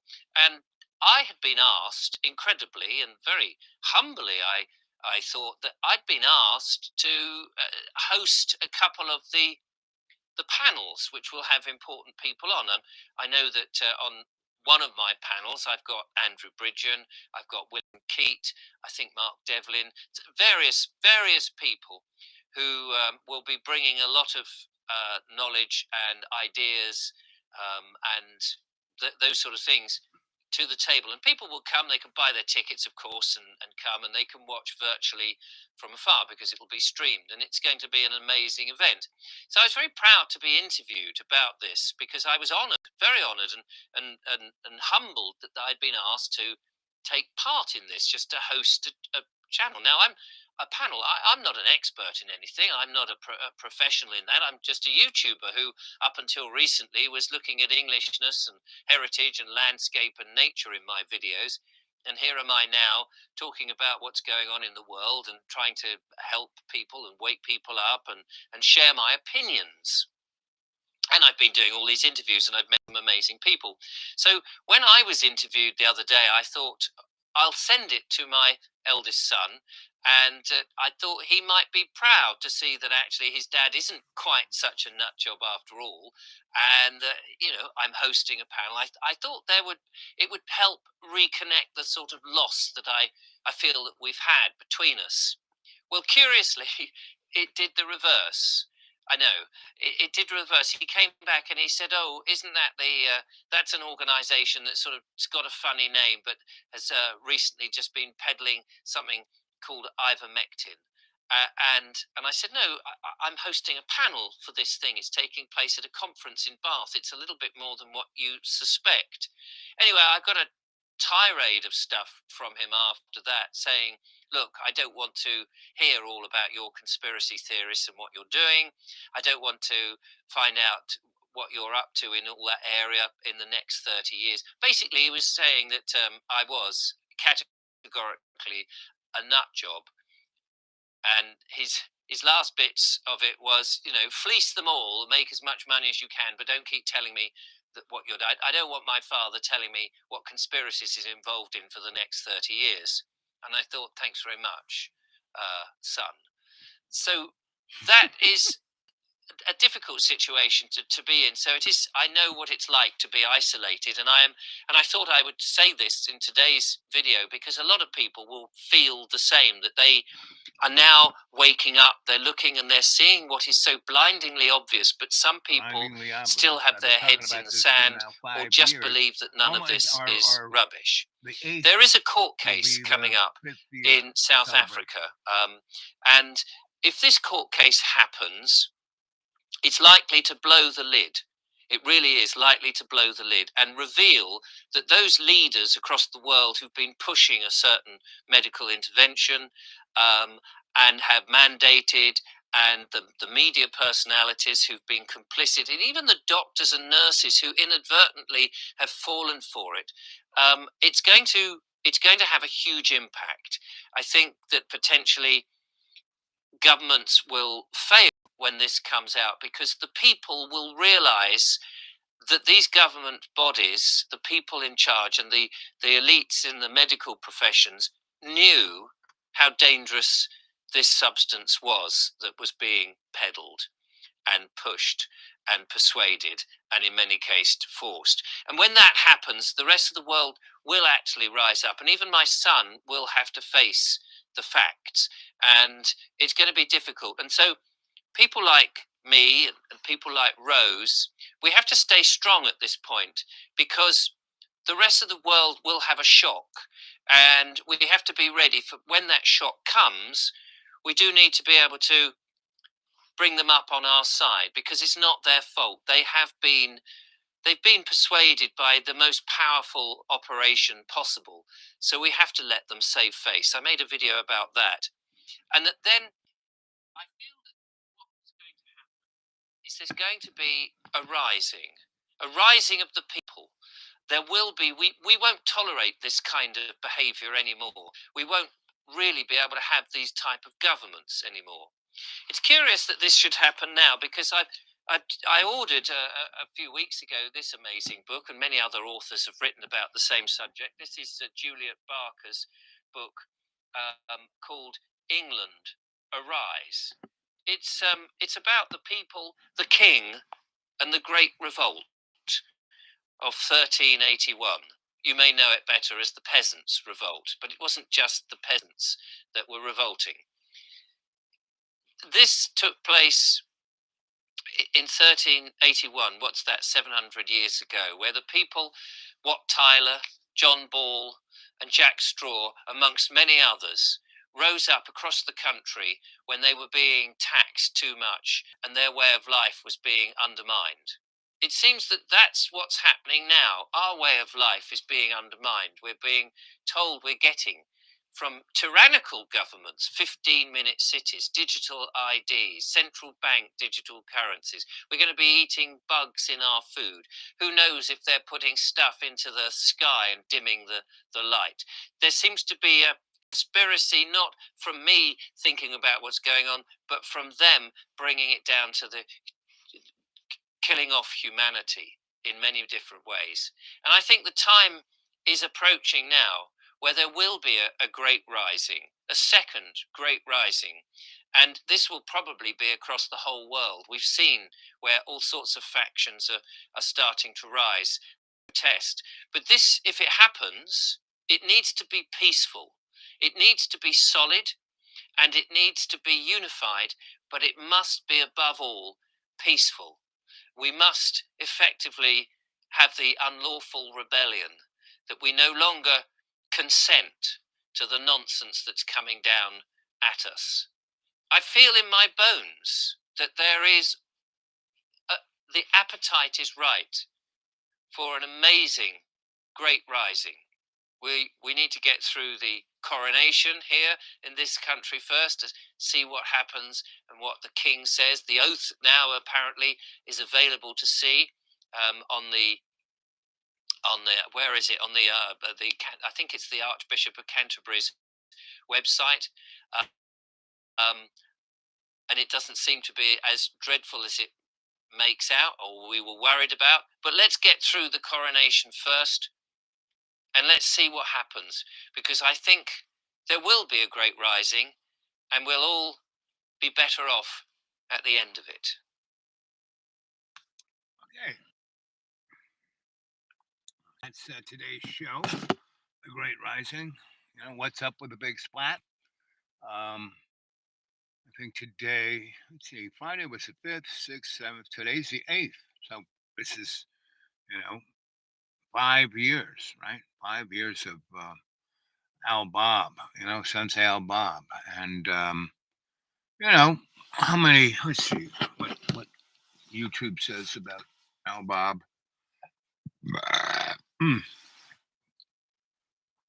I would suggest you guys go and take a look at what's out there.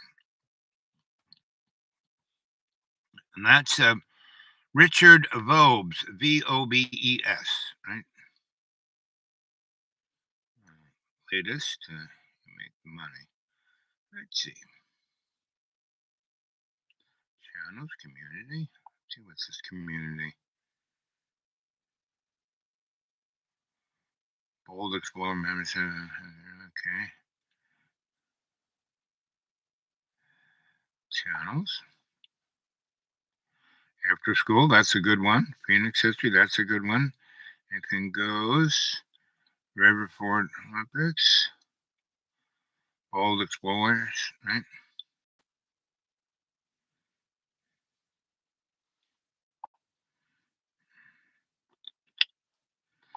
So let's see what Dreamy Dreamland has. Let's see.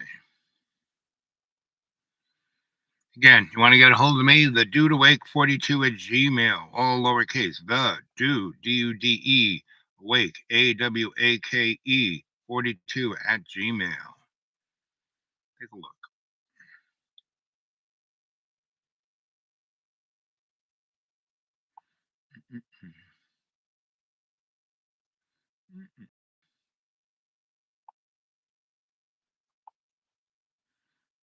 Yep, see, there I am live. Let's see. About. Yeah, joined May 8th, 2018. 94,128 views. Okay. 499 subscribers. Seemingly, we can't get over the 500 mark, no matter what I do. It's why don't we get some subscribers? Go out there and get subscribers, guys. Get people to subscribe. Come on.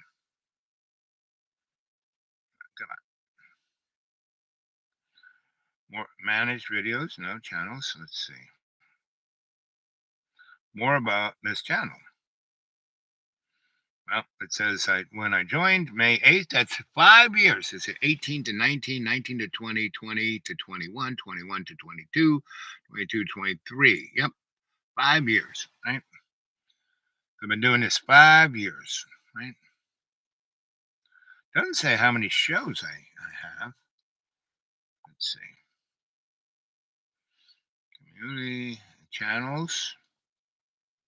Channels doesn't feature any other channels. I had a whole bunch. Community. Well, then I used to have a community playlist. Oh, there we go. Nope. Not too much. Save playlist.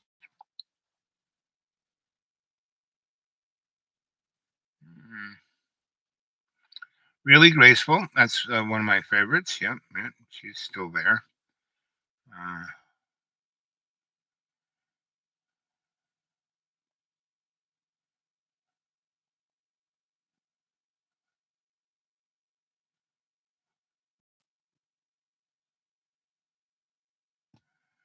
Let's see.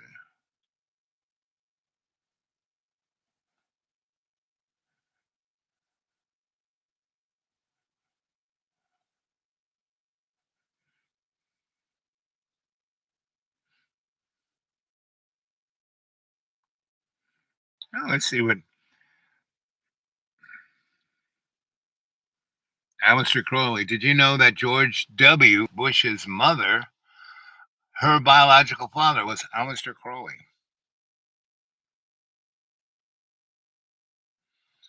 Let's see. Time travel. Let's see what Grace says about time travel. Put this steak on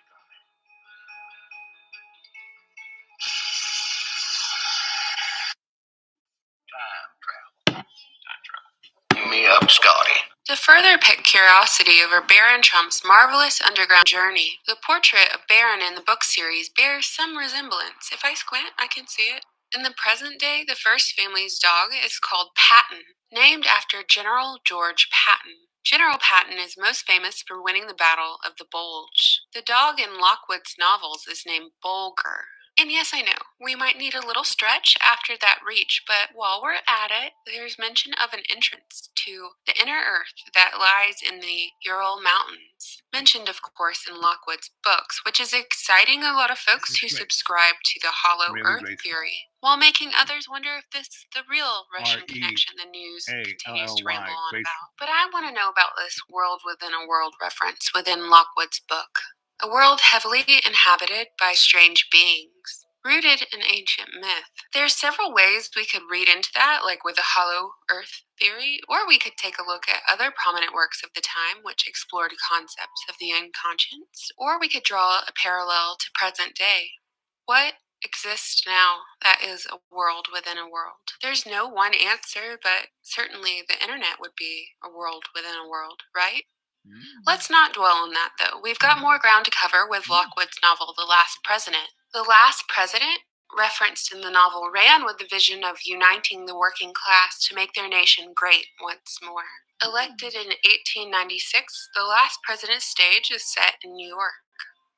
And like I said before, it features a cabinet member named Pence, drawing a parallel to our current vice president. But what's even weirder is that even though The Last President was written over 100 years ago, the events taking place within the text are eerily similar to those of today. The novel follows the downfall of the last president, with the major event taking place on a dawnless day, depicting civil.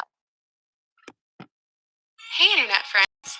2017 has been a year of continued political tensions, ongoing war at home and abroad, extreme weather, and stunning revelations. While yellow journalism and blatant government propaganda has kept the truth hidden from the general public for quite some time, discouraging free thought by labeling anyone who dared to question the narrative a conspiracy theorist, the term is losing some of its power as 2017 draws to a close. An information war is underway, with news stories flying like rapid gunfire.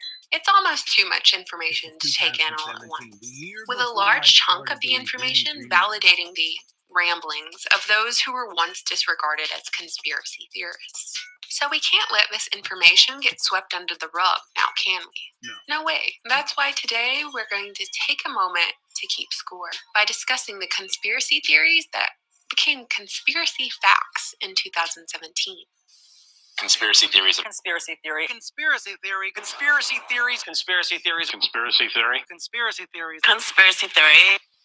Rumors of the Hollywood casting couch and pedophilia have been swirling since the days of Shirley Temple. But until recently, those who were outspoken about what goes on behind the curtain were few and far between. Their stories given very little attention by mainstream media. However, in October, that all changed when dozens of sexual harassment, assault, and rape allegations emerged about the concert promoter turned film producer and co-founder of Miramax Films, Harvey Weinstein. Seemingly emboldened by the initial cast speaking out, other accounts of sexual abuse flooded in, pointing blame not only at Harvey Weinstein, but at other actors like Kevin Spacey, who was accused of sexual abuse towards a teenage boy. As some have suspected and even attempted to voice, this has been Hollywood's norm for some time. So why is Hollywood self-imploding now? If celebrities have known about serial abusers within their own profession, why did they not speak up before? Is the fall of the celebrity elite by design? Or is there another conspiracy to overthrow the current Hollywood structure? And are we, the general public, being desensitized to sexual abuse and distracted by the circus? Distracted from our own horrors which occur in our neighborhoods regularly? Or perhaps are we being distracted from the other news released in the shadow of the ongoing Hollywood sex abuse saga? The final batch of JFK files were released during the last week of October. For over 50 years, the American public has been told that the assassination of JFK was the work of one lone gunman, Lee Harvey Oswald. However, the release of these formerly sealed files revealed that Oswald didn't work alone. In General's report on the assassination stated that the first bullet entered the president's throat below the Adam's apple, clearly showing that two persons were involved, with the first shot being fired from the bridge across the parkway in front of the car.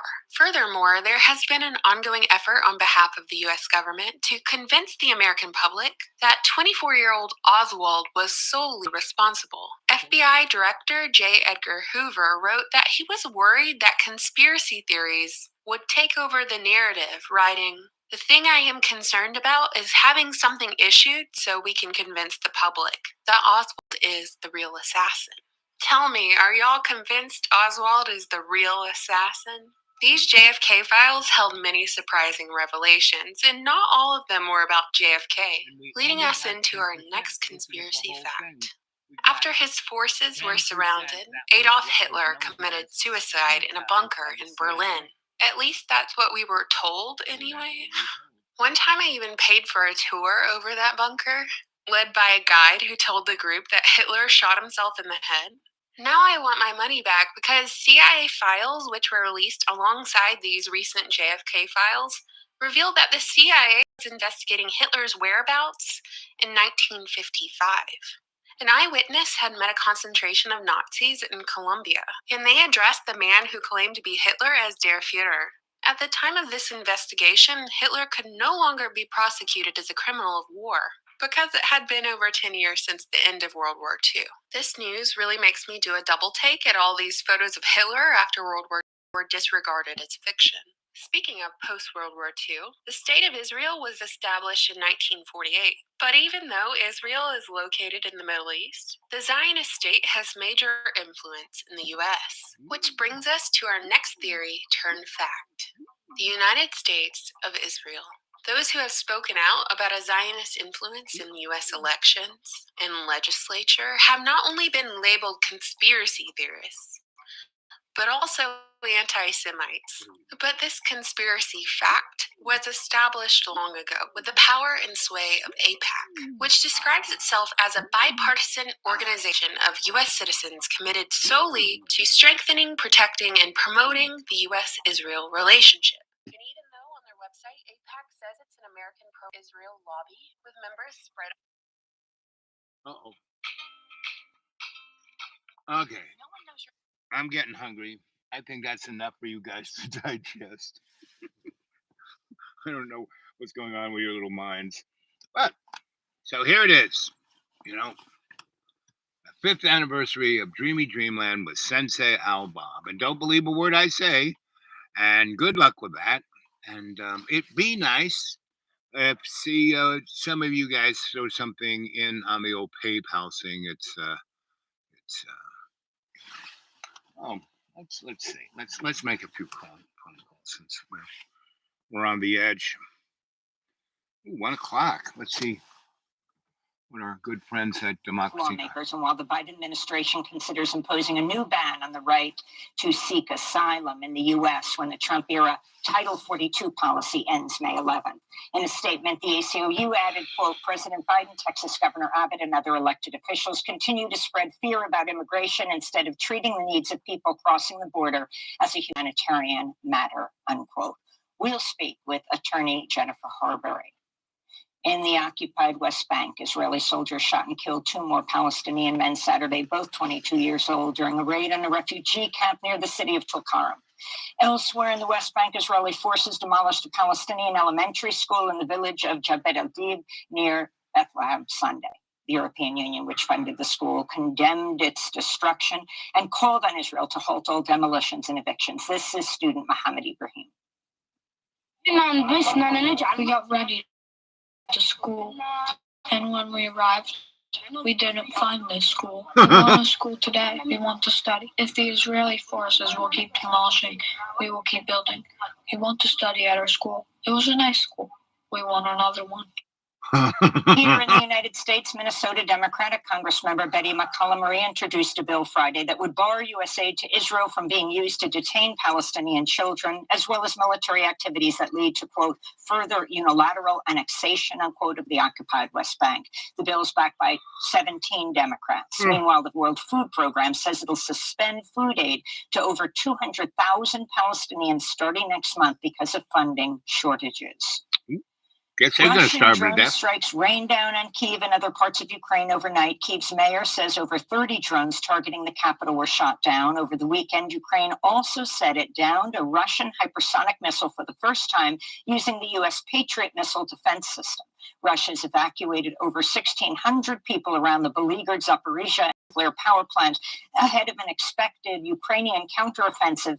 And as the UN nuclear watchdog warned, the situation at the plant is potentially dangerous. Oops. Meanwhile, the leader of Russian mercenary force Wagner Group has backtracked on his threat to withdraw from the war-torn city of Bakhmut after he said the Russian military agreed to Ukraine has accused Russia of using white phosphorus bombs in Bakhmut, which would constitute a war crime. War crime! War crime! In the Democratic Republic of Congo, over 400 people were killed and entire villages were wiped away after torrential rains Thursday led rivers to burst their banks in South Kivu province. A head of a local civil society organization said his group is appealing for whatever help they can get as many people have lost everything. Whatever you got. People are sleeping out in the open. Oops. There are schools that have been washed away. Washed away. We do not know how our students will study. Oh, I don't think they need to read. Taken away.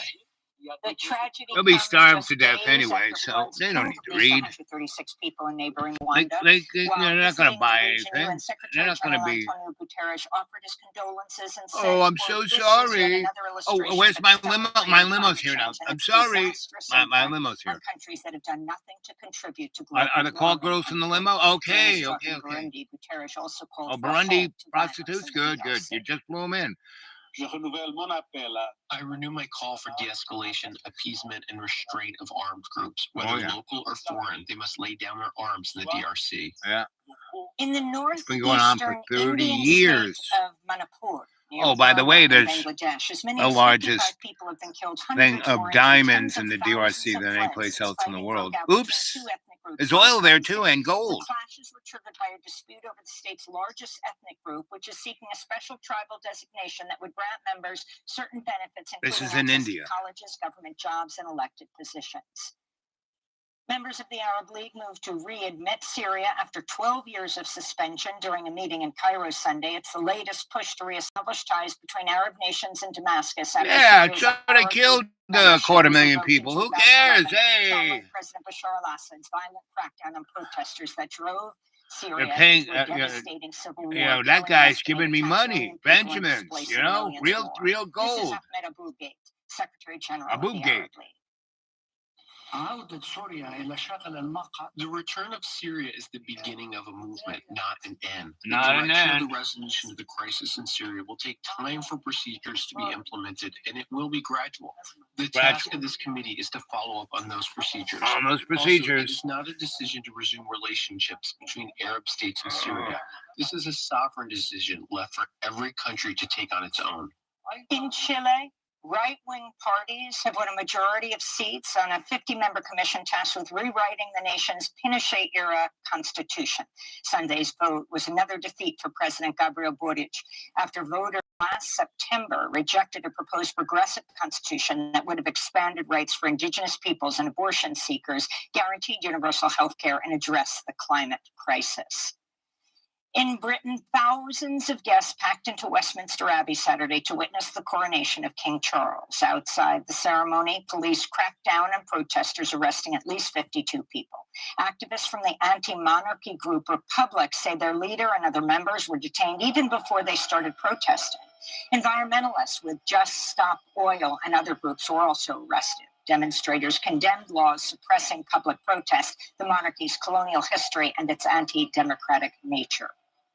Our intention is to show that there is a Republican movement in the UK, and it is growing every single day. The trends show more and more people dislike the monarchy and want an elected head of state or no head of state or a democratic alternative to what we have now. Back in the United States, the Supreme Court Friday granted an indefinite stay of execution for Oklahoma prisoner Richard Glossip, who had been scheduled to be put to death May 18th. This comes after Oklahoma's Republican Attorney General and Glossip's defense team filed a joint motion to halt the execution. Glossip has maintained his innocence in the 1997 murder for hire for the past quarter century. Later in the show, we'll talk to his spiritual advisor, Sister Helen Prejean. In Washington, D.C., Peter Schwartz, a Pennsylvania man who pepper sprayed officers and threw a chair at them during the January 6th Capitol insurrection, was sentenced Friday to more than 14 years in prison. It's the longest sentence yet for a Capitol rioter. And in Deer Park, Texas, 9 workers were hospitalized after a Shell petrochemical plant exploded Friday, spawning a massive fire that burned throughout the weekend. According to the Climate Justice Alliance, about 40% of U.S. residents live within a 3-mile radius of high-risk chemical facilities where they face the threat of leaks, spills, and explosions. A disproportionate share of those at high risk are from communities of color. And those are some of the headlines. This is Democracy Now!, democracynow.org, the War and Peace Report. I'm Amy Goodman. Hey, Amy. We begin today's show in the South Texas city of Brownsville, along the U.S. border with Mexico, where 8 people were killed and at least 10 more injured Sunday after an SUV drove into a group of people outside a migrant shelter. People say the driver is Hispanic and is in custody, but is not cooperating with their investigation into his motive. Most of the men killed were Venezuelan and had arrived in the U.S. days earlier. Their identities still being determined by Customs and Border Patrol. Oops. One survivor said the driver was shouting obscenities and yelled that immigrants were invading the United States as he plowed into the group of men. This is a witness. We hope they will recover because they have families far away who count on them. We crossed mountains, marched, and passed migration. It was a long way to come here, and we fought hard. This comes as the number of people coming to the border to seek asylum is expected to continue to rise as the Trump-era Title 42 policy ends Thursday. A coalition of more than 240... What you're going to see is that within a year, give or take, all those people be brought in and put to work in chicken factories and anything that's really nasty that white people don't want to do or Americans don't want to do, right? And Americans, we will have this, we're going to have this little flap about our economy, about raising the debt limit, right? And they're not. And so America will collapse economically within the structure of the way it is now. And a great horrific, people won't get their checks and there won't be food and people will be starving and rioting. And ooh la la, we will get, centralized digital banking currency. However, currency, digital CB, those 3 letters, currency, digital centralized banking. Well, however you want to put them there. Is it CBDC or DCBC or who knows, right? Whatever that is, that's it. Your face is going to be your currency. This is going to be because you're the trustee of your account. And so instead of, just a name on a piece of paper, your birth certificate, this is going to be it. And the sovereignty, if you want to eat, if you want to live someplace, you're going to have to give up this sovereignty, right? Allah Akbar, baby. So good luck with all that. Now, I would hold out for the best deal you can get, right? And so I'm out here in the middle of nowhere. It's going to take a while for the 15-minute city to get here, but I thought the tweakers and cockroaches and Colonel Sanders weren't getting here anytime ever.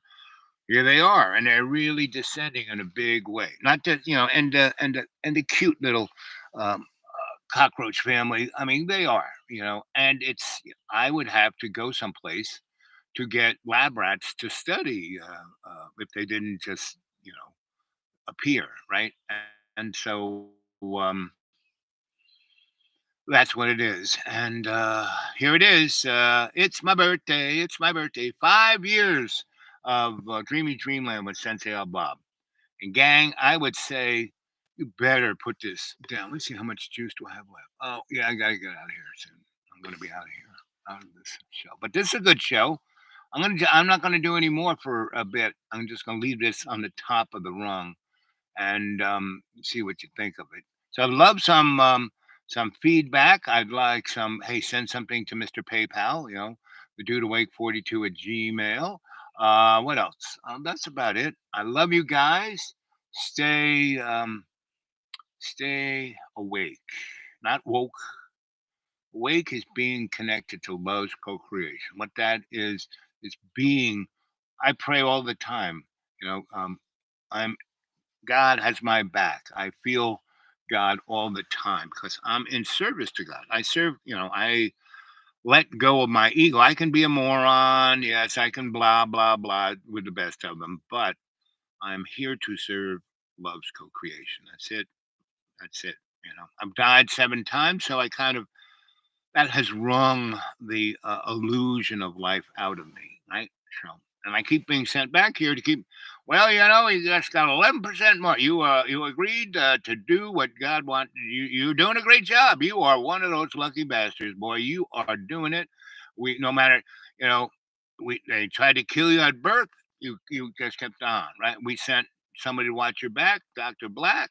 He took care of you for 10 years until you said to yourself, that is it. When you got in that Catholic hospital in Florida and they tried to kill you there and roast you up to eat on Easter, you were the sacrifice, the lamb, and your mother and Aunt Gracie kicked the door down and took you out, put you on the beach with sunglasses and lots of,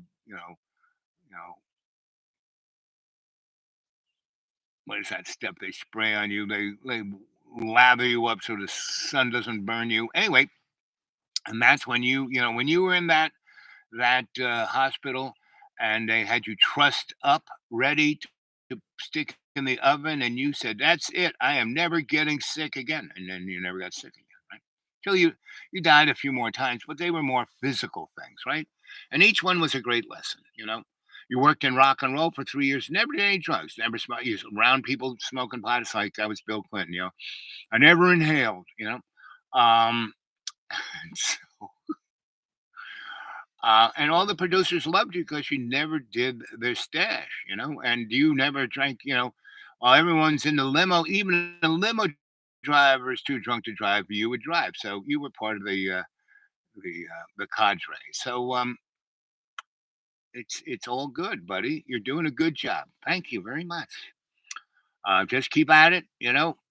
Conscious intent. I am conscious intent. I am conscious intent. I am. Om. What is that? I am consciously intent that God is in my heart and that Jesus is in my consciousness, not in this gooey sponge up here. This is just my RAM. but in my gut, you know. So God's unconditional love is in my heart. Jesus' unconditional forgiveness is in my gut. Yes, hey, I'm human.